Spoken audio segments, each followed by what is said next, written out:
అన్నదాత అన్నదాత మీ అన్నదాత చెమటోడ్చి ఆహారాన్నందించే రైతన్నా అనునిత్యం నీ కండదండగా నిలిచే నేస్తం ఎవరన్నా అన్నదాత అన్నదాత మీ అన్నదాత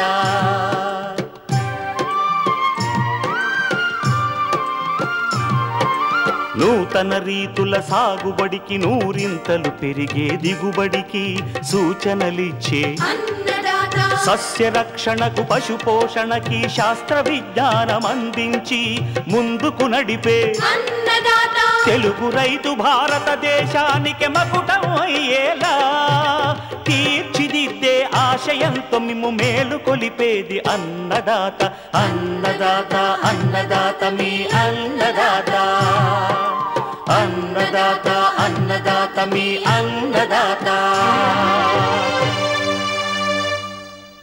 అన్నదాత ప్రేక్షకులకు నమస్కారం. భోగభాగ్యాలను ఇచ్చే పండుగ భోగి. ఉత్తరాయణం ఆరంభమయ్యే రోజు. ఇప్పటి వరకు పడ్డ కష్టాలు బాధలను భోగి మంటల రూపంలో అగ్నిదేవుడికి సమర్పించి రాబోయే కాలంలో సుఖ సంతోషాలను ప్రసాదించాలనే పరమార్థమే భోగి పండుగ విశిష్టత. ప్రతి ఇంట భోగభాగ్యాలు వెల్లివిరియాలని ఇంటి లోగిళ్లన్నీ రంగవల్లులు గొబ్బెమ్మలు భోగిపళ్ళు హరిదాసుల కీర్తనలతో నిండుదనం సంతరించుకోవాలని మనసారా కోరుకుంటూ భోగి పండుగ శుభాకాంక్షలు అందిస్తోంది మీ అన్నదాత. ఈనాటి ముఖ్యాంశాలు. ధాన్యం నిల్వలో రైతులు దృష్టిలో ఉంచుకోవాల్సిన అంశాలు. అరటిగెల బరువు నాణ్యత పెంచే చర్యలు. శ్రీ కొండా లక్ష్మణ్ పూల పరిశోధనా స్థానంలో అందుబాటులో ఉన్న వివిధ చామంతి రకాలు. ఇంకా జై కిసాన్ వ్యవసాయ సమాచారం.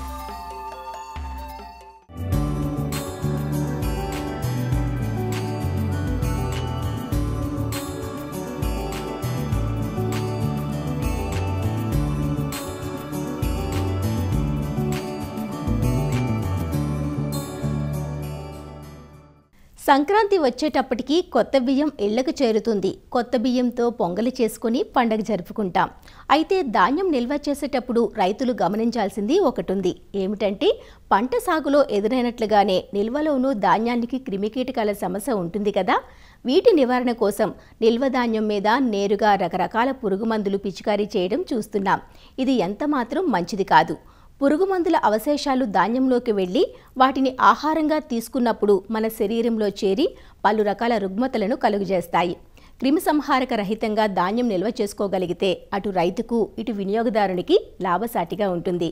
ధాన్యంపై రైతులు ఎలాంటి పురుగు మందులు వాడుతున్నారు, వాటి వల్ల జరిగే నష్టమేమిటి, ధాన్యాన్ని సురక్షితంగా ఎలా నిల్వ చేసుకోవాలి వంటి ఆసక్తికరమైన వివరాలను ఆచార్య ఎన్జీ రంగా వ్యవసాయ విశ్వవిద్యాలయం తిరుపతి వ్యవసాయ కళాశాల కీటక విభాగం అధ్యాపకులు డాక్టర్ రాజశ్రీ నుంచి తెలుసుకుందాం.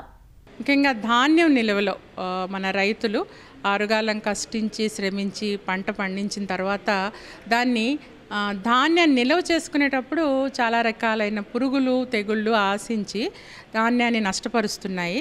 దీనికి గాను మన రైతులు రకరకాలైన విషపూరితమైన రసాయనాలతో వాటిని ఫాస్ఫిన్ లాంటి దాంతో గోదాముల్లో కూడా అవి వాడి మన పురుగుల్ని నుంచి మన పంటని లేకపోతే మన ధాన్యాన్ని కాపాడుకుంటూ ఉంటారు. ఈ విషపూరిత రసాయనాలు మనం పీల్చినప్పుడు కానీ మన శరీరం మీద పడినప్పుడు కానీ అది శరీరంలోకి వెళ్ళిపోయి రకరకాలైన జబ్బులు రుగ్మతలు కలగజేస్తున్నాయి. అది మనకి తెలిసి కొంత తెలియకుండా కొంత మనకి హాని కలుగజేస్తున్నాయి. అలాగే మనం ఏదైతే ఈ ద్రవాలు రసాయనాలు ధాన్యం మీద పిచికారీ చేస్తున్నామో అది ఆహారాన్ని లోపలికి తీసుకున్నప్పుడు తక్కువ పాళ్లల్లో లోపలికి వెళ్ళి లోపల మనకు రకరకాలైన క్యాన్సర్లు ట్యూమర్లు ఇలాంటివన్నీ తెలియని జబ్బులు రావడానికి ఆస్కారం అవుతుంది. కాబట్టి వీలైనంత వరకు ఇలాంటి విషపూరిత రసాయనాల వాడకం తగ్గించుకోవాలి. ఎందుకంటే పంట పొలంలో ఉన్నప్పుడు దానికన్నా నిల్వలో ఎక్కువ పురుగు మందులు కొడుతున్నారు, ఈవెన్ స్టోర్స్లో కొడుతున్నారు. ఇవన్నీ కూడా తెలియకుండా మన ఆహారపు గొలుసులోకి వెళ్ళిపోయి తెలియని నష్టాన్ని మానవాళికి కలుగజేస్తుంది. కాబట్టి మనము విషరహితంగా మన ధాన్యాన్ని ఎలా సంరక్షించుకోవాలి, స్టోరేజ్లో మనము ఊదర పెడతామండి, ఫ్యూమిగేషన్ చేస్తాం. దానికి మనం ఫాస్ఫిన్ అనేది సెల్ఫాస్ టాబ్లెట్స్ రూపంలో పెట్టి దాన్ని కవర్ చేసి అది 7 రోజుల పాటు పెట్టి ఆ తర్వాత దాన్ని మనం ప్రొటెక్ట్ చేయడానికి, దాన్ని రక్షించడానికి మనం వాడుతూ ఉంటాం ఫాస్ఫిన్. అలాగే డెల్టామెథ్రిన్ అని, తర్వాత నువాన్ అని రకరకాలైన ఆల్రెడీ చాలా ఇతర దేశాలు ఎప్పుడో వాటిని బ్యాన్ చేసిన కెమికల్స్ కూడా మనం ఇప్పుడు ఇండియాలో ఇంకా వాడుతూనే ఉన్నాం. ఇదంతా కూడా చాలా హానికరం. స్టోరేజ్లో వాడుతున్నాం అంటే ధాన్యం నిల్వ చేశాక ఒకసారి కాదు 2-3 పర్యాయాలు మళ్ళీ అక్కడి నుంచి ఆ ప్రాసెసింగ్ అయ్యాక మళ్ళీ షాపుల్లోకి వెళ్తాయి. అక్కడ కూడా పురుగు వస్తే మళ్ళీ మందులు కొడతారు. మనకు తెలియకుండా ఎన్నో రకాలైన విష పదార్థాలు మన శరీరంలో చేరుతున్నాయి. కాబట్టి దీన్నంతా కూడా మనము తీసేయాలి అని అనుకుంటే మనము విషరహితంగా ఇతర దేశాలు ఎలా చేస్తున్నారు, ఇప్పుడు వాళ్ళు ఫాస్ఫిన్ అనేది వాడటల్లా, దాని బదులు క్లోరిన్ డయాక్సైడ్ వాడుతున్నారు. క్లోరిన్ డయాక్సైడ్ అనేది బ్లీచింగ్ పౌడర్ లాంటిది. దానివల్ల ఈ ఫాస్ఫిన్కి జరిగినంత నష్టం మనకి కలగదు. అలాగే నువాన్ స్ట్రిప్స్ అని మనకి ఇంట్లో ఆల్అవుట్ లాంటివి స్ట్రిప్స్ లాంటివి కంటైనర్లో పెట్టేస్తారు. దానివల్ల కూడా ఎక్కువ నష్టం జరగదు. అలాగే రెసిడ్యూస్ ఉండవు. నువాన్ ముఖ్యంగా ఏంటంటే 3 రోజుల్లో దాని నుంచి వచ్చే విషం పదార్థం అంతా కూడా పర్యావరణంలో కలిసిపోతుంది. ఏవైతే పురుగు మందు ఎక్కువ రోజులు నిలవ ఉంటుందో మన ఆహారం మీద పడినా మన శరీరంలో ఉన్నా ఏదైనా సరే అది చాలా హానికరం. తక్కువ పాళ్ళల్లో ఉన్నా కూడా ఎక్కువ హాని కలుగజేస్తుంది. ఏవైతే తొందరగా పర్యావరణంలో కలిసిపోతాయో అలాంటివి, లేకపోతే మైక్రోబ్స్ నుంచి తీసిన స్పైనోసైడ్ లాంటివి, ఇలాంటివి వాళ్ళు ఎక్కువగా వాడుతున్నారు. లేదా మనిషిలకి హాని కలగ చేయని పురుగులకు మాత్రమే హాని చేసే పదార్థాలను వాళ్ళు వాడుతున్నారు. అలాగే మంచి ప్యాకేజింగ్ మెటీరియల్స్ వాడుతున్నారు పురుగు లోపలికి చేరనీయకుండా. అలాగే కోల్డ్ టెంపరేచర్ తగ్గించేయడము. తర్వాత వ్యర్థ పదార్థాలు లాంటివి సిలికా లాంటివి, తర్వాత డయాటమ్ పౌడర్ లాంటివి, అలాంటివి డస్ట్లు యాడ్ చేసి ఏదైతే విషరహిత పదార్థంతో పురుగుల నుంచి ధాన్యాన్ని రక్షిస్తున్నారు. సో ఇలాంటి పద్ధతులన్నీ కూడా మనం కూడా పాటించినట్టయితే మనకి మన ధాన్యాన్ని రక్షించుకోవచ్చు. మానవ జాతిని కూడా ఈ పురుగు మందుల బారి నుంచి, దానివల్ల కరిగే పర్యావరణాల గురించి, పర్యావరణ కలుషితం అవుతున్న ఫుడ్ గురించి, వీటన్నిటి గురించి మనము సురక్షితంగా కాపాడుకోవచ్చు. పురుగు మందు కొట్టే బదులు కోల్డ్ స్టోరేజ్ యూనిట్స్ పెట్టుకోవటం, పెద్ద పెద్ద సైలోస్ పెట్టుకోవడం, లేదా ఈ రకంగా ఇండస్ట్రీని కూడా కలిపి లేదా వేర్ హౌసెస్లో ఇలాంటివి చేయడం. మంచి ప్యాకేజింగ్, ఇప్పుడు గోతాలు సంచులే వాడతారు మన దగ్గర. ఆ గోతం సంచుల్లో కన్నాలు ఉంటాయి. సో ఈజీగా పురుగు లోపలికి వెళ్తుంది. అలా కాకుండా మంచి ప్యాకేజింగ్ మెటీరియల్ వాడితే super grain bags, hermetic storage అంటే గాలి ఆడకుండా ఉండే బ్యాగులు అన్నమాట. ఇప్పుడు ఏంటంటే లోపలికి పురుగు ఎంటర్ అయినా కూడా గాలి లేక, ఆక్సిజన్ లేక చనిపోతుంది. సో ఇలాంటి పద్ధతులు పాటించినట్టయితే మనం సురక్షితంగా మన ధాన్యాన్ని కాపాడుకోవచ్చు.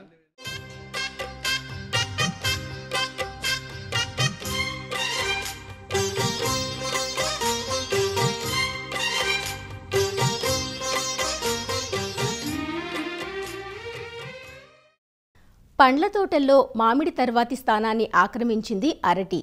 ఉభయ తెలుగు రాష్ట్రాల్లో అరటిని దాదాపు 2 లక్షల హెక్టార్లకు పైగా విస్తీర్ణంలో సాగు చేస్తున్నారు.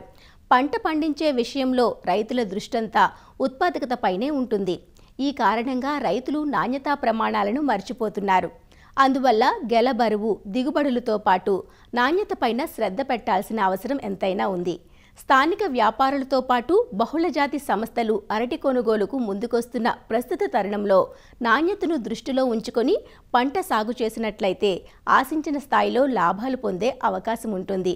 మరి అరటి గెల బరువు, నాణ్యతను పెంచే ఆ చర్యలేవో ఇప్పుడు చూద్దాం. అరటి పండించే రైతులు తమ ఉత్పత్తులకు మార్కెట్ విలువ పెంచుకోవాలంటే వాటి నాణ్యతా ప్రమాణాల గురించి క్షుణ్ణంగా తెలుసుకోవాల్సిన అవసరం ఎంతైనా ఉంది.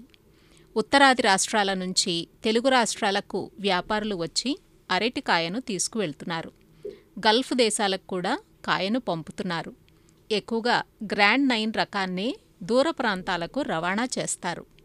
పూర్వకాలంలో అరటిని గెలలతో సహా కోసి రవాణా చేసేవారు.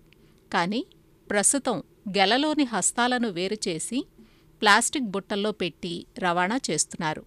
ఈ విధానంలో గ్రేడింగ్ చేయడానికి ఆస్కారం ఉంటుంది. మంచి నాణ్యతా ప్రమాణాలను పాటిస్తే ఏ గ్రేడ్ కాయలను పొందే అవకాశం ఉంటుంది. అంటే గెలలో అరటిపండు కనీసం 14 సెంటీమీటర్ల పొడవు, 2.7 సెంటీమీటర్ల చుట్టుకొలత ఉండాలి. గెలలో అన్ని హస్తాల్లోని కాయలు కూడా దాదాపు ఈ కొలతలు కలిగి ఉండాలి. అరటి గెలలో కాయ నాణ్యత తగ్గడానికి ఎన్నో కారణాలున్నాయి. అరటి గెలలో ఎక్కువ హస్తాలను వదలటం వల్ల దిగువ హస్తాల్లోని కాయల నాణ్యత దెబ్బతింటుంది. అలానే వేసవిలో ఎండపొడ, వడగండ్ల వాన పడినప్పుడు గెలలోని కాయల మీద ఘాట్లు పడటం కూడా జరుగుతుంది. ఇలాంటి కాయలకు మార్కెట్లో డిమాండ్ ఉండదు. అలానే ఒక్కోసారి లేత కాయల మీద ఎక్కువగా గార కనిపిస్తూ ఉంటుంది. తామర పురుగుతో పాటు ఫిల్లోస్టికా అనే శిలీంధ్రం వల్ల ఈ గార కనిపిస్తుంది. వీటిని ఎప్పటికప్పుడు నివారించుకోవాలి. గెలలోని హస్తాల కాయల అంచున గల ఆడపువ్వు అవశేషాలను తొలగించకపోతే అవి తామర పురుగుకు స్థావరాలుగా మారతాయి కాబట్టి వీటిని తొలగించివేయాలి. గెలలోని కాయలు ఎండిన ఆకుల రాపిడికి గురవటం, గాలి వీచే కాలంలోనూ ఈ సమస్య ఎక్కువగా తలెత్తే అవకాశముంటుంది. ఇదే కాక ఒక్కోసారి అరటికాయలు అకాల పక్వానికొస్తుంటాయి. ఈ సమస్య గెలవేశాక ఆకుల సంఖ్య తగ్గిపోవటం వల్ల వచ్చే అవకాశముంటుంది. ఆకులకు సిగటోక ఆకుమచ్చ తెగులు ఆశిస్తే ఆకులు పండుబారి వాటి సంఖ్య తగ్గిపోతుంది. అలానే పండు ఈగ సోకటం వల్ల కూడా ఈ నష్టం జరుగుతుంది. వీటన్నింటి వల్ల కాయ నాణ్యతను నష్టపోవటం జరుగుతుంది. ఈ సమస్యలను అధిగమిస్తూ మంచి కాయలు పొందాలంటే కొన్ని జాగ్రత్తలు పాటించాలి. అరటి గెలలో ఎక్కువ హస్తాలను ఉంచితే కింది హస్తాల్లో వచ్చే కాయలు సరిగా ఎదగక చిన్న పరిమాణంలో ఉంటాయి. కాబట్టి గెల నుంచి హస్తాలు బయటకు వచ్చిన తరువాత 10 నుంచి 11 హస్తాలు ఉంచి మిగిలినవి తీసివేయాలి. ఇలా చేస్తే కాయలు పోషకాలను సమర్థంగా వినియోగించుకుని సైజు వస్తాయి. త్వరగా కోతకొచ్చే అవకాశము ఉంటుంది. గెలలో హస్తాలు వచ్చాక మగపూలు తీసివేసి కాయల అంచుల్లో నల్లగా ఉండే ఆడపువ్వు అవశేషాలను కూడా తొలగించాలి. దీనివల్ల రసం పీల్చే పురుగుల తాకిడి తక్కువవుతుంది. అలానే అవసరమైన సస్యరక్షణ చర్యలు చేపట్టి కాయలకు తొలిదశలో వచ్చే పురుగులు తెగుళ్ల సమస్యలను అధిగమించవచ్చు. అరటి గెలవేసిన తర్వాత చెట్టుపైన 10 కంటే ఎక్కువ ఆకులు ఉండేలా జాగ్రత్త వహించాలి. సరైన సస్యరక్షణ చర్యలు సకాలంలో పాటించాలి. లేదంటే కాయలు అకాల పక్వానికి గురవుతాయి. గాలి వీచే కాలంలో అరటిగెల ప్రక్కన గల ఎండు, పచ్చి ఆకులు ఎక్కువ రాపిడి కలిగిస్తాయి కాబట్టి ఈ ఆకులను తొలగించి ఊతమిచ్చే కర్రలను కూడా సరైన దిశగా అమర్చాలి. చెట్లు గెలతో ఉన్నప్పుడు అవసరమైన మేరకే నీటి తడులు ఇవ్వాలి.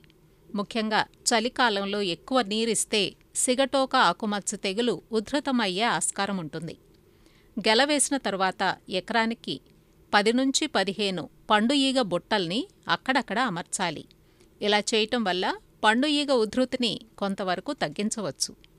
గెలలోని కాయల మీద గార, తెగుళ్ల మచ్చలు ఏర్పడకుండా గెల తొడుగులు తొడిగితే పురుగు తెగుళ్ల నుంచి రక్షణ ఉండటమే కాకుండా ఎండపొడ, వడగండ్ల వాన వల్ల జరిగే నష్టాలను తగ్గించవచ్చు. గెలకు కవచంలా ఉండే ఈ తొడుగుల వల్ల లోపల సూక్ష్మ వాతావరణం ఏర్పడుతుంది. గెలకు సరైన ఉష్ణోగ్రత ఉంటుంది.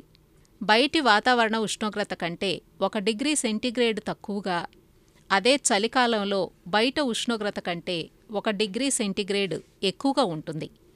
దీనివల్ల కాయలు కాస్త త్వరగా పక్వానికొచ్చే అవకాశం ఉంటుంది.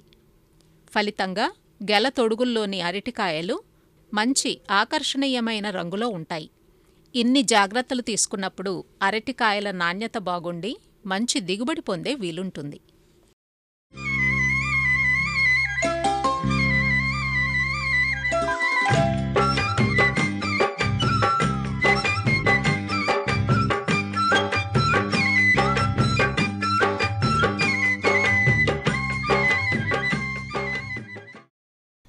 పసిడి పుష్పంగా పేరున్న పువ్వు చామంతి.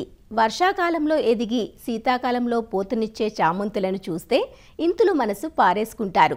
మార్కెట్ను శాసించే చామంతి పూలను విడి పూలగాను కట్ ఫ్లవర్గాను వాడతారు. చామంతుల్లో ఎన్నో రకాలున్నాయి. వాటిలో వాణిజ్యపరంగా సాగు చేసేవి కొన్నే అయినా వివిధ రంగుల్లో, సైజుల్లో, ఆకృతుల్లో ముచ్చటగొలిపే అనేక రకాలకు స్థానమిచ్చి సాగు చేస్తే మంచి ఆదాయం పొందే అవకాశం ఉంటుంది. వీటిలో వాణిజ్య సాగుకు, ఉద్యానవనాలకు, కుండీల్లో పెంపకానికి ఉపయోగపడేలా వైవిధ్యభరితమైన రకాలున్నాయి. వీటన్నింటినీ సేకరించి శ్రీ కొండా లక్ష్మణ్ తెలంగాణ రాష్ట్ర ఉద్యాన విశ్వవిద్యాలయం రాజన్నగర్లోని పూల పరిశోధనా స్థానంలో సాగు చేస్తున్నారు. కొన్ని అరుదైన రకాలను కాపాడుకోవటం, కొత్త రకాలను సేకరించడం, అవసరమైన రైతులకు వీటిని అందించడం ఇక్కడి శాస్త్రవేత్తల ముఖ్యోద్దేశం. దాదాపుగా 100కు పైగా రకాలను సాగు చేయగా ప్రస్తుతం ఇంద్రధనస్సు రంగుల్లో విచ్చుకొని ముచ్చటగొలుపుతున్నాయి. వీటిలో ప్రధానమైన చామంతి రకాలను మనకు పరిచయం చేస్తున్నారు ఇక్కడ సీనియర్ శాస్త్రవేత్త డాక్టర్ జహీరా సల్మా. ఈ పూల పరిశోధనా స్థానంలో యాక్రిప్ ఫ్లోరికల్చర్ కింద ప్రాజెక్ట్ కింద మేము చామంతి సాగుపై వివిధ పరిశోధనలు చేస్తుంటాము. అయితే ఇందులో భాగంగా germ plasm collection and conservation అనే అంశంలో దేశంలోని వివిధ ప్రాంతాల నుంచి సేకరించిన వివిధ రకాల చామంతి రకాలను తెలంగాణ పరిస్థితులకు అనుగుణంగా ఉన్నాయో లేవో పరిశీలించి వాటిలో ఉన్న మంచి రకాలను రైతులకు మేము రికమెండ్ చేస్తూ ఉంటాము. అయితే మా దగ్గర చాలా సంవత్సరాలుగా మేము కలెక్ట్ చేసిన జర్మ్ ప్లాజమ్ మెయింటైన్ చేయడం జరుగుతుంది. అలాగే ప్రతి సంవత్సరం కొత్త రకాలను కూడా కలెక్ట్ చేస్తూ ఉంటాము. దాంతోపాటుగా క్రాప్ ఇంప్రూవ్మెంట్ అనే ప్రాజెక్ట్ కింద దేశంలోని వివిధ సంస్థల నుండి అంటే పరిశోధనా సంస్థలు మరియు ఉద్యాన విశ్వవిద్యాలయాలు, వ్యవసాయ విశ్వవిద్యాలయాల నుండి రిలీజ్ అయిన కొత్త రకాలను క్రాప్ ఇంప్రూవ్మెంట్ ప్రాజెక్ట్ కింద వాటిని ఇక్కడ టెస్ట్ చేయడం జరుగుతుంది. టెస్ట్ చేసిన తర్వాత వీటిలో ఉన్న మంచి రకాలను మేము రైతులకి రికమెండ్ చేస్తాము. సో ఇందులో భాగంగా మా దగ్గర ప్రస్తుతం ఇప్పుడు చామంతిలో 106 రకాలను మేము సాగు చేసాము ఈ సంవత్సరం. ఈ 106 రకాల్లో 66 రకాలు పాత రకాలు ముందుగా నుంచి కలెక్ట్ చేసినవి, 19 కొత్తగా ఈ సంవత్సరం మేము కలెక్ట్ చేసాము. అదేవిధంగా ఈ క్రాప్ ఇంప్రూవ్మెంట్ అనే ఎక్స్పెరిమెంట్లో 21 రకాలు ఉన్నాయి.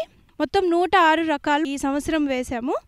చామంతిలో చూసుకున్నట్లయితే కమర్షియల్గా మనకి లూజ్ ఫ్లవర్ అంటే విడిపూలగా మరియు కట్ ఫ్లవర్ డెకరేషన్ కట్ ఫ్లవర్గా మరియు పాట్ మమ్స్, ఇంకో రకం గార్డెన్ టైప్స్ అంటారు.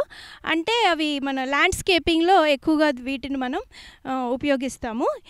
విడిపూలగా, కట్ ఫ్లవర్గా మరియు పాట్ మమ్గా గార్డెన్ టైప్స్కి రైతులకి, నర్సరీ ఫార్మర్స్కి మరియు ల్యాండ్స్కేపింగ్ వాళ్ళకి ఏవి ఉపయోగపడతాయో వీటిని మనం విశ్లేషించి ఒక్కొక్క రకాన్ని వాటి క్యారెక్టర్స్ని మేము స్టడీ చేసి ఎవరికి ఏది ఉపయోగపడుతుందో మేము వాళ్ళకి అందిస్తాము. అంటే వాళ్ళకి సలహాలు, సూచనలు ఇస్తాము. ఇవి వేసుకోవచ్చు అని వాళ్ళకి రికమెండేషన్స్ ఇస్తూ ఉంటాము. అయితే ప్రస్తుతం మా దగ్గర ఉన్న వాటిలో లూజ్ ఫ్లవర్స్ని చూసుకున్నట్లయితే మా దగ్గర 26 రకాల లూజ్ ఫ్లవర్స్ ఉన్నాయి. ఇందులో సీజన్ బట్టి అంటే కొన్ని త్వరగా పూతకొస్తాయి, కొన్ని కొంచెం లేట్గా వస్తాయి, మిడ్ వస్తాయి. అంటే ఫార్మర్ దానికి అనుగుణంగా ఎప్పుడు ఏది వేసుకోవచ్చు చూసుకొని, అంటే వాళ్ళ మార్కెట్ని చూసుకొని వేసుకునే రకాలు కూడా ఉన్నాయి. పంజాబ్ షింగార్ వెరైటీ, పూర్ణిమ వైట్, పూర్ణిమ ఎల్లో, ఈ రకాలు మంచి అధిక దిగుబడులు 5 నుంచి 6 టన్నుల పర్ ఎకరానికి దిగుబడులు ఇచ్చే రకాలు ఉన్నాయి. పంజాబ్ షింగార్ వెరైటీ కొంచెం లేట్ వెరైటీ, అంటే మనకి లేట్గా ఫ్లవరింగ్ కావాలంటే అది వేసుకోవచ్చు. పూర్ణిమ ఎల్లో, పూర్ణిమ వైట్ ఇవేమో ఎర్లీ వెరైటీస్ ఉంటాయి, త్వరగా వస్తాయి. అలాగే కొన్ని ఈ విశ్వవిద్యాలయాల నుంచే కాకుండా రైతులు లేకపోతే ప్రైవేట్ కంపెనీస్ రిలీజ్ చేసిన వాటిని కూడా ఇక్కడ అధ్యయనం చేసాము. అంటే వాటి కంపారిజన్ ఎలా ఉందో కూడా చూసాము. అందులో కూడా బాల్ ఎల్లో, బాల్ వైట్, సుగంధ ఎల్లో, సుగంధ వైట్ ఇవి కూడా మంచి దిగుబడిని, మంచి క్వాలిటీని మెయింటైన్ చేస్తున్నాయి. ముఖ్యంగా రైతులు ఎల్లో, వైట్నే ఎక్కువగా ఇష్టపడతారు. అంటే దానికి మార్కెట్ ఉంది అనుకుంటారు. కానీ మేము ఇక్కడ అబ్జర్వ్ చేసింది ఏంటంటే ఇక్కడ చుట్టుపక్కల కొనేవాళ్ళు వేరే కలర్స్ని కూడా చాలా ఇష్టపడతారు. లైక్ పర్పుల్ కలర్, బ్రౌన్, కొంచెం టింజ్ ఉన్నవి, పింక్ టింజ్ ఉన్నవి, వైలెట్ కలర్ ఉన్నవి, ఇలాంటి రకాలు కూడా చాలా ఉన్నాయి. మా దగ్గర పాలపిట్ట ఉంది, బిదాన్ లాలిమా ఉంది, బిదాన్ స్వప్న ఉంది, ఈ రకాలు వేరియేషన్ ఉంటాయి, అంటే డిఫరెంట్ షేడ్స్లో వస్తాయి. మనకి టెక్సస్ గోల్డ్ ఉంది, అర్కా గోల్డ్ ఉంది, నీలిమా ఉంది, ఇవన్నీ డిఫరెంట్ షేడ్స్లో ఉంటాయి. రైతులకి మేము ఏం సలహా ఇస్తున్నామంటే డిఫరెంట్ కలర్స్ని కూడా ట్రై చేయాలి, వాటిని కూడా వేస్తే మార్కెట్లో వాటికి కూడా మంచి డిమాండ్ ఉంటుంది. ఈ విడిపూల జాబితాలో ఇంకా పాత నుంచి, అంటే కొన్ని దశాబ్దాలుగా వీటిని మనం ఇళ్లలో పెంచే రకాలైన చిట్టి చామంతి అంటారు, అవి కూడా మంచిగా మార్కెట్లో వాటికి మంచి డిమాండ్ ఉంటుంది. అలాగే మేము కొన్ని సెంట్ ఎల్లో అనేది, అంటే సుగంధం ఉంటుంది దాంట్లో, సెంట్ ఎల్లో వెరైటీని కూడా కలెక్ట్ చేయడం జరిగింది. అదేవిధంగా పారాగాన్ ఎల్లో, ఇది ఎర్లీ టైప్, అంటే త్వరగా ఎర్లీగా మనకి దిగుబడిని ఇస్తుంది. సెకండ్ హార్వెస్ట్ మళ్ళీ తీసుకోవచ్చు మనం. గార్డెన్ టైప్స్లో చాలా వివిధ షేప్స్లో రకాల్లో స్పూన్ టైప్ ఉంటాయి, డెకరేటివ్ టైప్, పాంపన్ టైప్ ఉంటాయి. ఇవి గార్డెన్ ల్యాండ్స్కేపింగ్లో చాలా ఉపయోగపడతాయి. మన దగ్గర 42 రకాలు ఉన్నాయి ఇందులో. వీటిని చూసుకున్నట్లయితే ముఖ్యంగా షింటోమ్, హార్వెస్ట్ హౌస్, మీరా, PAUB 43 ఇలాంటి, టెక్సస్ గోల్డ్, క్రోకన్ స్మాల్, నాటీ వైట్, ఇవన్నీ చాలా మంచి రకాలు ఉన్నాయి మా దగ్గర. పాట్మమ్స్కి ఈ మధ్యకాలంలో నర్సరీల్లో చాలా డిమాండ్ ఉంటుంది. ఈ పాట్మమ్ వెరైటీస్లో ఎలా ఉండాలంటే అవి చాలా పొట్టిగా గుబురుగా పాట్ మొత్తం కవర్ అయ్యేటట్టు ఈ రకాలు ఉంటాయి. అయితే వీటిలో ముఖ్యంగా మన దగ్గర పూసా, సోనా, అర్కా పింక్ స్టార్, బిధాన్ మానసి, బిధాన్ చిత్ర, IHR 48, IHR 216, హల్దీఘాటి, ఇలాంటి చాలా వెరైటీస్, అంటే డిఫరెంట్ ఇన్స్టిట్యూట్స్ నుంచి కలెక్ట్ చేసిన వెరైటీస్ ఇవి.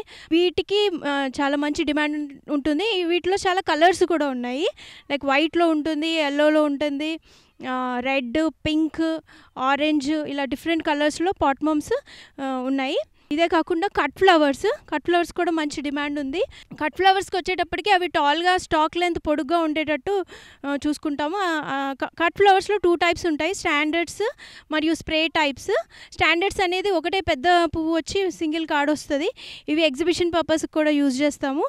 అలాగే స్ప్రే టైప్స్ అంటే గుత్తుగా చాలా చిన్న ఫ్లవర్స్ గుత్తులుగా వస్తాయి బంచెస్గా, వీటిని కూడా బొకేస్ ప్రిపరేషన్లో, స్టేజ్ డెకరేషన్స్లో వాడతాము.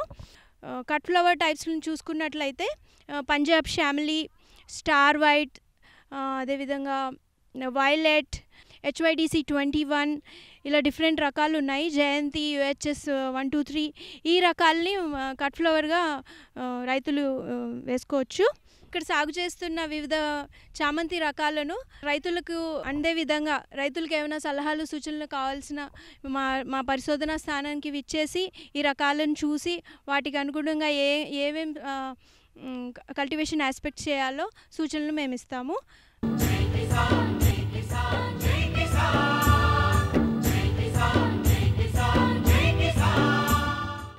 వ్యవసాయ సమాచారం ఇప్పుడు జై కిసాన్లో చూద్దాం.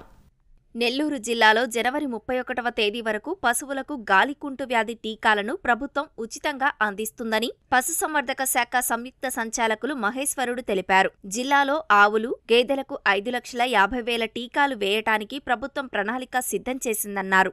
జిల్లాలోని 38 మండలాలలో ఈ టీకా వేస్తున్నట్లు ఆయన తెలియజేశారు. పాడి రైతులు తప్పనిసరిగా తమ పశువులకు ఈ టీకాలను వేయించాలని సూచించారు. గాలికుంట్ల వ్యాధి టీకాలు మేము జిల్లా వ్యాప్తంగా వేస్తూ ఉన్నాం.